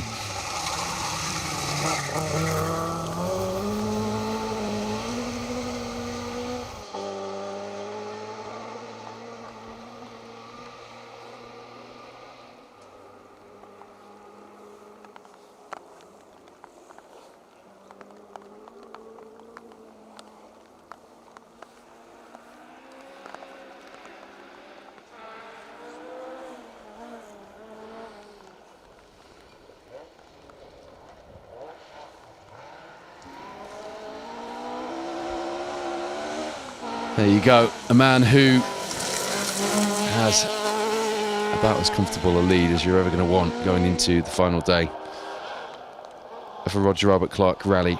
After the Pundershaw stage, the gap was 1:59 back to Paul Barrett. Ocean Price, you can see, driving like a man who is still on a charge. He was still only 6 seconds off the pace through this Pundershaw stage, despite the fact that he has that gap, and he is, by his own admission, not looking at stage times, just managing things. At this point, you simplify the job as much as you can. Worrying about stage times and complicating it won't do Osh any good. He needs to concentrate on driving the final day of the rally, keeping his nose clean, keeping that car in one piece, and getting it to the end. Fortunate position, a luxurious position. I'm sure he won't feel like that now, but he'll look back on it and realise what a luxurious position it was to have this level of lead. But as we have seen before, and as we've just seen from Marty McCormack, it means nothing until you get to the final stop line. There is the man charging hard in second place. Paul Barrett, Gordon Noble, 1:59, the gap. Still a huge amount of mileage left today, over 1.5 times the mileage you would get on a one-day rally here in the UK. Still to go, plenty of time for drama, plenty of time for Paul to do whatever he can to rein in that former British champ up ahead.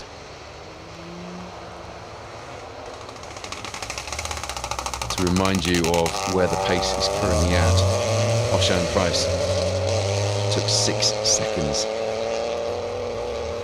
out of Paul Barrett and Gordon Noble through this second stage, the Pundershaw stage. Now they're into Roughside.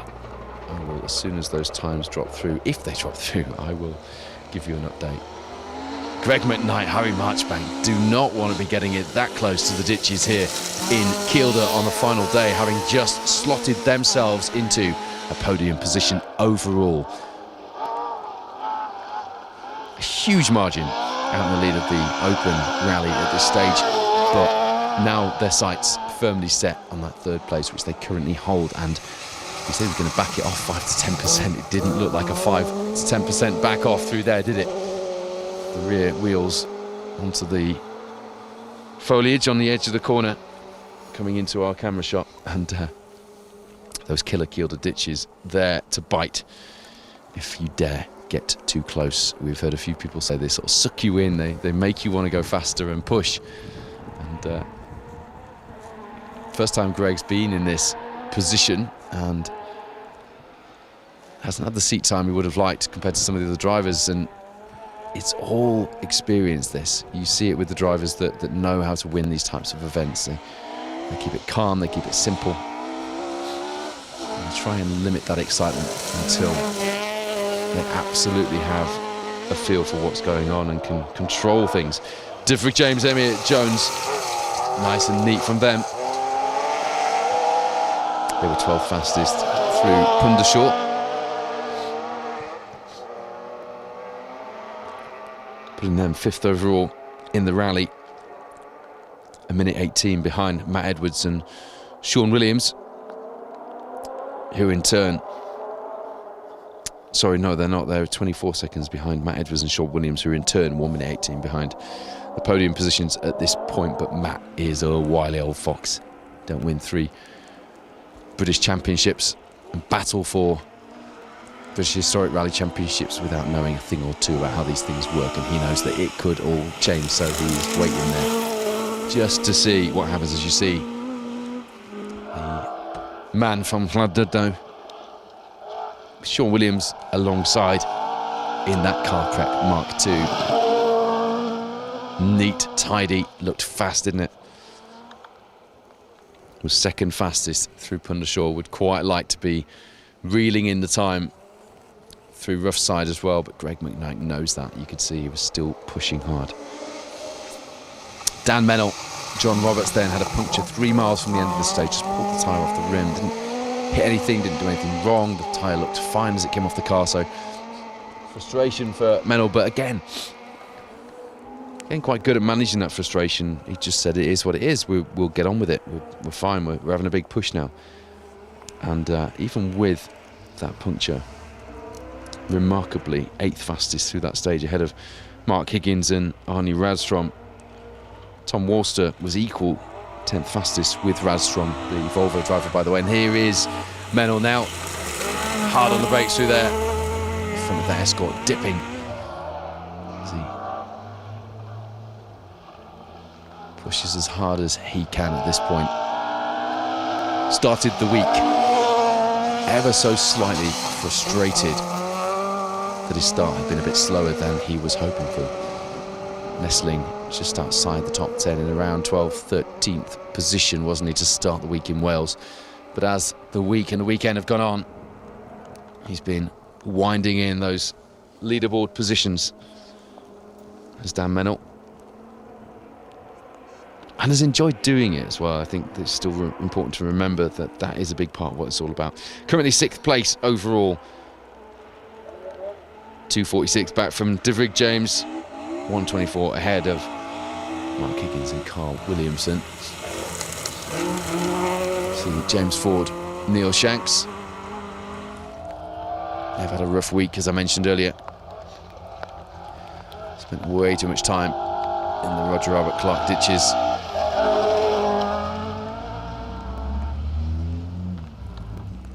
But some have got away with it. You know, you've had Martin McCormack having quite a few spins. We've had quite a few videos sent of us of Marty facing the wrong way and getting away with it. Same for Higgins as well. And you heard this morning spending 3.5, 4 minutes stuck in the ditch, but the spectators getting them out. Yeah, James Ford not been quite so lucky when he's been throwing the car off this week. Been quite grumpy as well. Hasn't wanted to talk to us at the stage end, but. If you're just tuned in, welcome to the final day of the Roger Albert Clark Rally. we have action from stage 20, stage 32 Pundershaw, stage 33 Roughside. As you see, Jason Pritchard and Phil Clark, although he said to me that he was going to be taking discretion as the better part of valour as his approach to these stages, you can see he is on a big push. The rain's starting to come down again. The wipers on in that North Road garage. Mark II RS 1800. Jason, he knows deep down that if he doesn't push, then the opportunities are not his for the taking if they come up for the taking.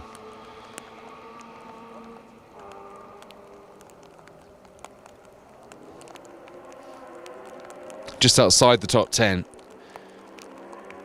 Tom Worcester, Will Atkins, Paul Thompson, Josh Davison, 11th and 12th. And it's James Ford, Enda Owens, Mark Tugwell, Mark Constantine in the first of the front wheel drive cars in that little Nova Sport, which has been pedalled so well. And 16th overall at the moment. Then it's Andy Mudge and Matt Cooper in 17th. John Davies in the Road Rally Spec Mark II Astra GTE, as you see the Triumph TR7 V8. Glorious sight and sound, isn't it? There's open pipes for this weekend. The engineering team rightly proud of their efforts. Just missing its front bumper, actually. It might be from the off that he mentioned to us earlier. I don't think it was missing to start the day earlier. Yeah, John Davies and Kevin Davies in the Astra GTE in 18th place overall. Then Matt Brown, Tom Jordan in the Reims Avenger. The second of the Reims cars, the first one being Rhys Yates, pulled out of the rally after going off the road last night. And then Scott Macbeth, Dan Forsyth in the Nova are super rallying and just inside the top 20 in their blue Nova. Scott adjusting from four-wheel drive to the historic spec Nova, and would have quite liked to have started the event on the Scottish stages, no doubt. Here we go, Volvo power. Wipers on full. The Volvo, by Arnie's own admission, not quite as good as the Escorts in the tighter sections, so he'll be enjoying the more smooth, flowing, fast, committed parts of the Kielder complex, and he'll have a mixture of all of them this afternoon, just keeping the back end of that Volvo in check to carry the speed through that corner there where the Escorts haven't managed to have as much grip on those faster sections. So Arnie told us he was on for a big push. That was his approach, big push, keep it on the road and have fun. He has enjoyed his experience even when things weren't going quite so well with the power steering failing in Riccarton in the snow and the ice to start our northern leg off on Saturday. He was quite happy with things, and as a result putting in top 4 times despite having to wrestle, and it must be like wrestling that big Swedish beast around the stages. Ben Friend pushes his car right to the edge of the stage there. Not quite as leery as we saw from Greg McKnight, but still for the all-glass pair, former British Historic Rally champions. Look at that lovely sight. That is the perfect angle, isn't it, for a Mark II. A bit of three-quarter action heading towards the cameras through the corner there. Full drift mode engaged. The final day of the 2025 Roger Albert Clark Rally then throwing up, as you see, Ken Sturdy in the Spectrum print car prep Mark II. Glenn Thomas alongside, making his way through the Pundershaw stage. He'll like this stage. It's a driver's stage, and Ken is a real driver. Yeah, the final day already throwing up some drama, and one man not smiling as much as that Mark II of Tom Walsters with its Lightning McQueen livery, which has got so many tongues wagging this week. Most importantly, Teddy, his young lad, who has been delighted to see Dad out in that number 95 Lightning McQueen car. Yeah, drama has already struck today with Martin McCormack and Barney Mitchell. If you're just tuning in and wondering where they are on the results, retiring in the Pundershaw stage with a broken gearbox on the BMW E30 M3 at junction 9 of the stage.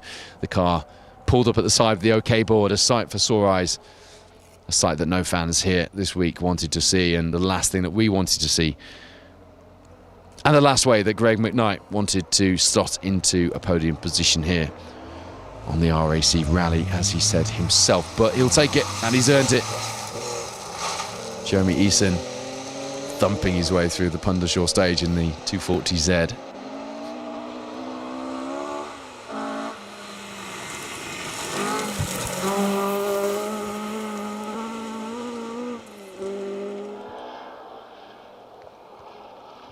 Paul Thompson, Josh Davison have had a pretty decent event. Third time they've done the Roger Albert Clark. Best result was last time out in 2023 when they took 9th overall. It's not been quite their event so far this year, so they'll struggle to match that best time or best position in 2025. But again, that is only on current reckoning, and it's just me surmising things at this stage because, wow, have we got a long way to go. I'm hoping times through as far as Simone Calzia in the Italian Peugeot 208 R2, so I'm hoping we might get some quick times through from stage 33 that we can bring you to give you an update on the overall leaderboard and the gaps therein ahead of us moving off to a new location to prepare for the bigger one this afternoon and prepare for our final R.A.C. rally report show this afternoon. Thank you so much to everybody who sent in their photos. We've loved looking through them. Claire Wilkinson, the dog photo, made my kids howl last night. They stayed up late to watch the rally report. And Cole, my 11-year-old, was in stitches apparently when the dog came on the screen wearing the same jacket as me, posing in front of the TV screen. So thank you for that. But thank you to everyone who sent in the photos. You've given producer Wayne a hell of a job figuring out which order to put them out in. And, he's going to have to extend. It's good news for you because it means we get to play more of that song. So we will have more retro theme for you this evening. 9 o'clock, as you have become accustomed to this evening. Saw Matthew Stroud, Josh Carr through there. First time on the Roger Albert Clark. I like Matthew. I like interviewing him at the stage end. He's got a very relaxed Yorkshire way about him. And yesterday when he'd taken it was quite a fast time, wasn't it? He'd taken a top 10 fastest time. I can't remember what it was now. And he was chuffed with himself. He wasn't afraid to say it. He's a good lad, and he's getting quicker. He's certainly been mixing it and having the pace to be putting in top 10 times on some of the stages, and he was chuffed with himself, rightly so. A reminder, by the way, that Charlie Mathewson and Ian Bass take the overall R53 Mini Rally Challenge title after their mini adventure on Super Saturday 2 days ago here on the Roger Albert Clark. Treacherous conditions and a number of crashes, not least for Holly McRae doing her first rally 30 years to the day. Her dad, Colin, all of our hero, took his World Championship title in 1995 with Derek Ringer in the 555. Group A Subaru Impreza. Holly okay. Same for co-driver John. And Jack Birch was one of the other big crashes. He and Lucy Gutteridge were, I'm pleased to report, taken to hospital, blue lighted to get checked over with concussion and a few bruises and aches and pains, but they are okay as well, no serious injuries. So a treacherous day, and the minis didn't have the lead up that the rest of the crews had, so they were sort of straight into, and you saw the difference between drivers like Florence Butler and Gareth Humphreys, who had been driving minis, as you see. David Henderson through the Roughside stage. Yeah, they hadn't had the lead up, so they were suddenly thrown into those conditions. Whereas the rest of the crews had dealt with a little bit of snow and ice in the first couple of days in Wales. That has been I think that will be the residing character of this year's Roger Albert Clark. Snow and ice. Less snow, more ice, but we certainly had a bit of snow on the first couple of stages on Saturday here in the Northern Lead in Riccarton on the borders of Scotland, didn't we? On stages which look very different when we do them for the Border Counties rally in the BCRDA in the height of summer. They don't always give us favourable weather conditions, but nothing like we saw on Saturday. So Charlie Mathewson, Ian Bass taking the R53, the supercharged, and the overall Mini Rally Challenge title with that performance. Tom and Sue Hind in the Spark Developments car coming in a close second place, having given Charlie a run for his money and a big battle all year. And the Mini's proving once again to be the single mate championship at the moment in UK rallying. They've grown monumentally in profile and in entry numbers as well. You just had to see how many Minis lined up to do the Saturday of the Roger Robert Clark at the final round of their championship to see that. Well done to Guy, Julia, Adam, Paul, Florence and the rest of the team for putting on a spectacular season ending here on Super Saturday on the R.A.C. rally, a memorable rally, not all in the good ways, but for all of the Mini competitors. Thank you for coming and entertaining us in the forests. Speaking of which, we are currently entertaining you with action from stage 32 and 33 of this year's Roger Albert Clark rally. Plenty of sideways driving out there, isn't there? Adrian Hetherington done his best to stay out of trouble, didn't quite manage it on Saturday night. Was it Saturday night? I'm losing track of when everyone had their spills. They've all had a few. I'll tell you, someone who has impressed us. I mean, there's been a lot of impressive performances, I think, on this year's event, but Viv Hamill, one of the drivers switching from Rally 2 machinery to a historic spec car, and was quite honest about not the struggle, the challenge he was having with making that switch, but got to grips with it pretty quickly and has been putting in some very good times over the last few days. No more times after Calzir. I knew it was too good to be true to be getting live times through from the third stage of the day. But the crews will now be on their way to Hope House, a slightly shorter stage at just over 8 miles before heading to the final service of the weekend here in the Kielder Forest complex. The teams have upped sticks and moved from the airport where the service has been based since the start of the northern leg on Saturday, and they've moved to the forest for the service area before the bigger one this afternoon, that 40-mile stage.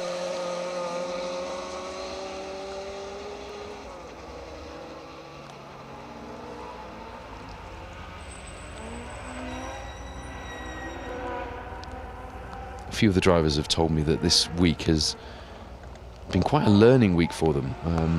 If you think about it, in British rallying, we don't get a lot of the conditions you've seen this week. We certainly don't get the length of stages.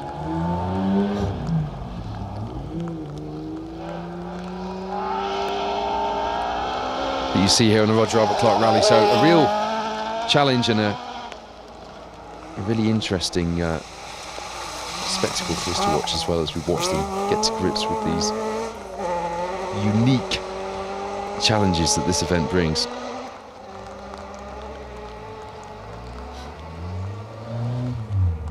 Still plenty of live coverage to go today. You can tune in with stage end reaction from Matt and Bex after the next stage, and then we will be live through the bigger one. Multiple camera positions, a drone, as long as the weather plays ball, of course, and plenty still to go today on the final day of the Roger Albert Clark rally. And then at 9 o'clock tonight, we round things off in fitting retro style. The R.A.C. band with some very special features from the final day of this epic rally adventure. The one that we'll be talking about for quite some time to come. You're a dark horse. Didn't know when you'd filmed that, producer Wayne.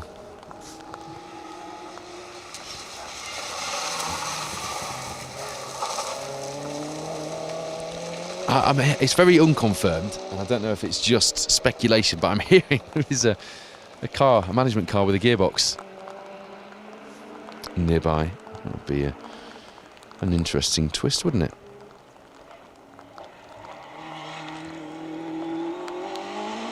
If the team were to get that sorted. Mark McCulloch, Stephen Hendry there, and Michael Hendry, sorry. Stephen Hendry's a snooker player, isn't he? In the Works Spec Group A Astra GSI, which you heard and saw a feature of yesterday on the R.A.C. Rally Report. Mark currently buying up every Mark III Astra and every panel he can find on eBay.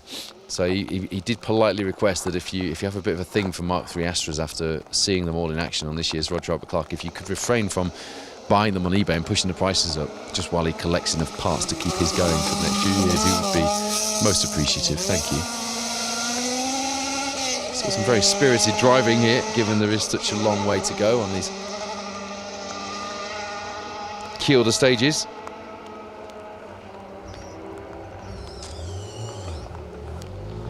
A reminder that this R.A.C. live coverage is brought to you by Viking Motorsport. Phil Mills and his team not only supporting the live coverage in being as passionate as we are about bringing you as much coverage of this fantastic rally as possible, but also a reminder this week of what a team he has built in Viking Motorsport. Kev Proctor, Josh Beer, who celebrated his 61st birthday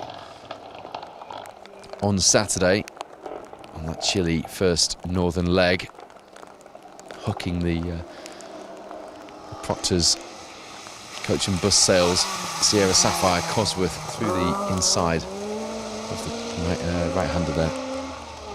Bit of ditch hooking in Kielder in a Group A Sierra, don't mind if I do.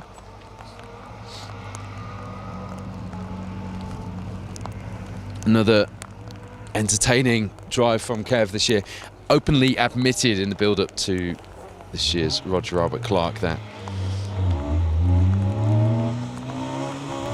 it hadn't quite got the Sierra ready. It wasn't really ready to do the rally last season, well, last time out in 2023, and ended up putting the car on its roof, trying to drive it like a Fiesta S2000 Turbo, which he has been most proficient in recent years. Rallies both here in the UK and abroad in places like Barbados.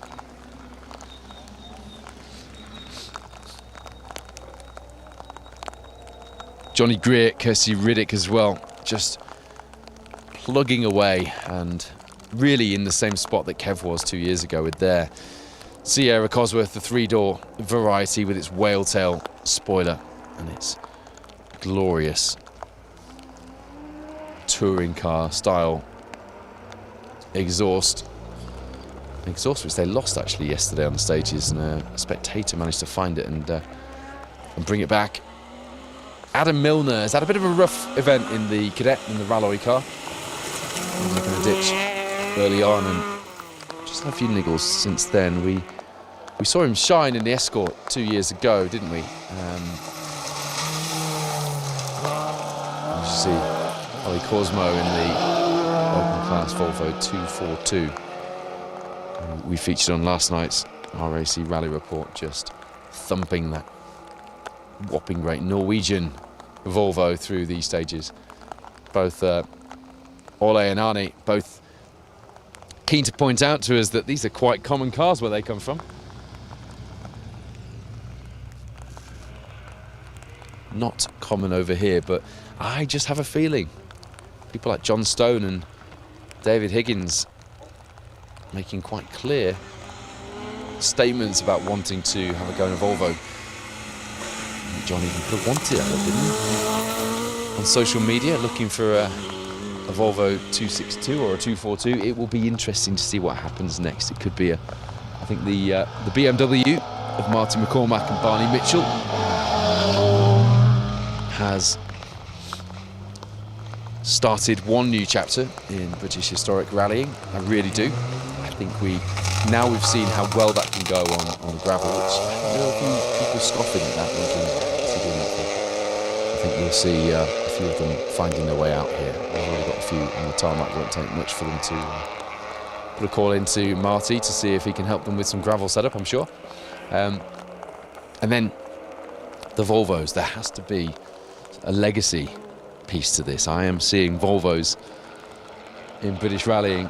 I just have a feeling. I know a man standing not too far away from me. Unfortunately, the special stage equipment outgrew the Volvo that Wayne used to use, or the multiple Volvos. I think he's still got a Volvo scrapyard at home, haven't you? If anyone ever starts bringing XC70s and V70s out on the stages, Wayne will have a field day with the spare parts in his back garden. But yeah, I think there'll be quite a few people.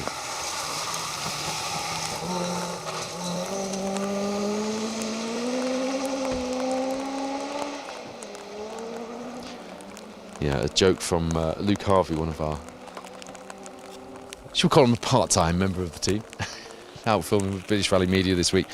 Just sent a message to say the helicopter's currently flying low over Marty's car. Might have dropped him a gearbox care package off. I actually think it's probably more likely that Marty has been helicoptered out of the stage, if I'm being really honest with you.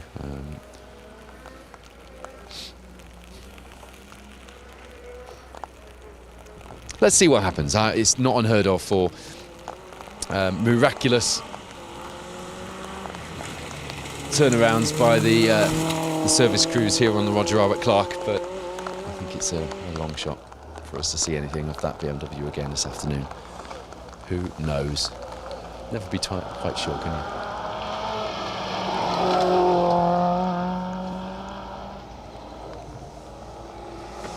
you? Enrico Brazzoli in the Italian Porsche 911 has been entertaining on social media this week.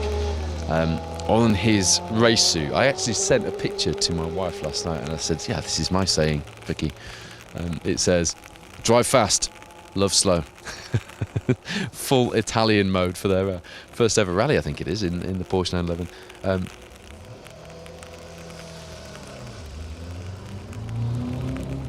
It's a lovely looking car though. We'll, Ben Jemison throwing the Chevette almost into the scenery there on stage 33 through Roughside. It's a great looking car, that, isn't it? And a testament to the engineering skills of Ben and his old man Ian Jemison, who I've mentioned a few times on our rally coverage, but brought a Porsche Boxster out. I remember seeing it at Pickering on a BRC round on the back of a trailer being scrutineered. I think Jim Kilmartin was, if you remember that name, was scrutineering it for them that weekend. I was a kid at the time. I'm thinking, wow, what a car to bring out. Surely they're not going to rally a Porsche Boxster, and so they have. But their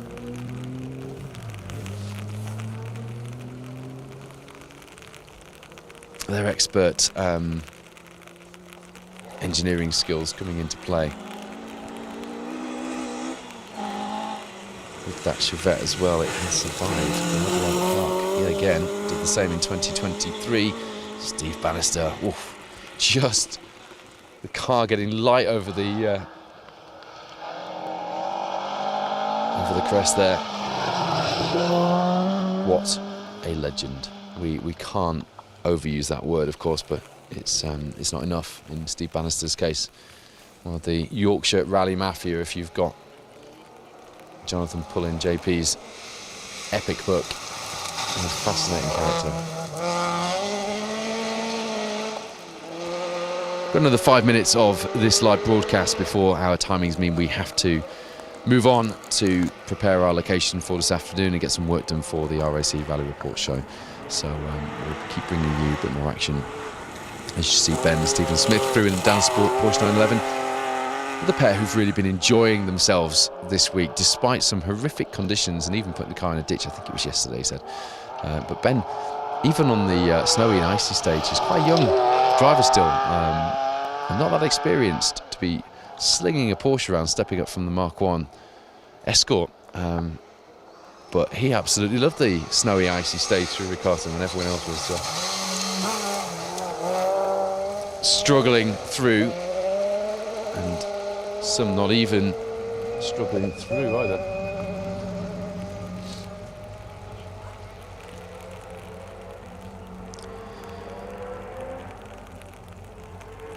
We'll have another one of our special stage reels later on this evening, put together by Chris Davies and the Eastwood media team, telling the story of our special stage rally adventure here on the Roger Albert Clark Rally.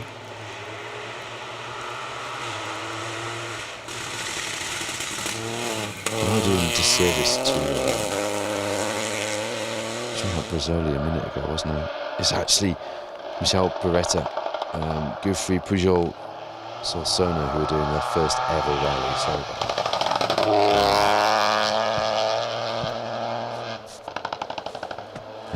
in the black Porsche, they're the ones with the race suit that says drive fast, love slow.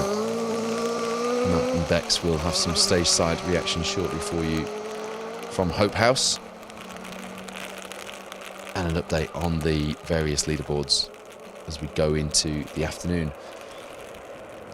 here on the Roger Albert Clark Rally on the final day of this 5-day 300-mile blast across 3 rally countries.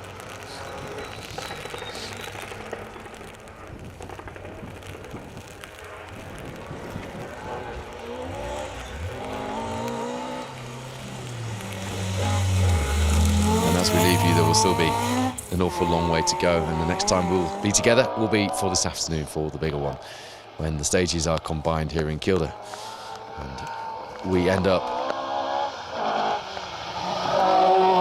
with our finale to this year's epic rally adventure. Plenty of sideways still through this Pundershaw stage. There is some entertaining driving, that is for sure.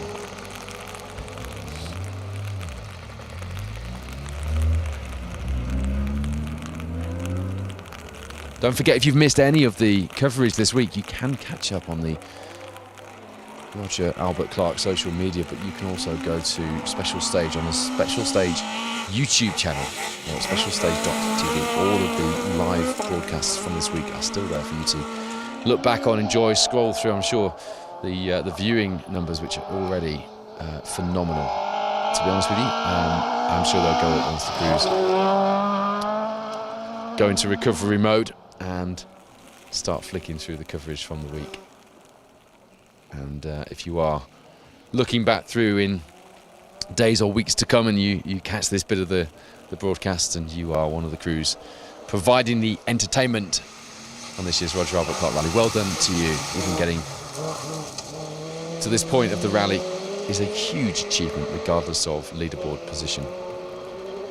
And we have enjoyed very much telling your stories this week. It has been an interesting chapter in the story of the Roger Albert Clark Rally, that is for sure, and there is still a chapter or two to play out this afternoon here in Kielder.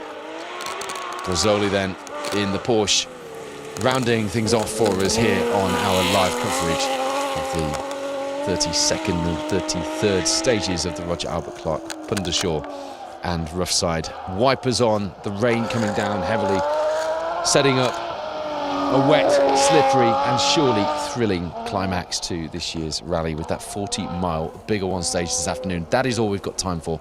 We will be back with that bigger one stage this afternoon, multi-cam relocations, all the commentary and all the results and updates as soon as we have them live. Join us this afternoon just after 2 o'clock here on the Roger Albert Clark social media, brought to you by Viking Motorsport.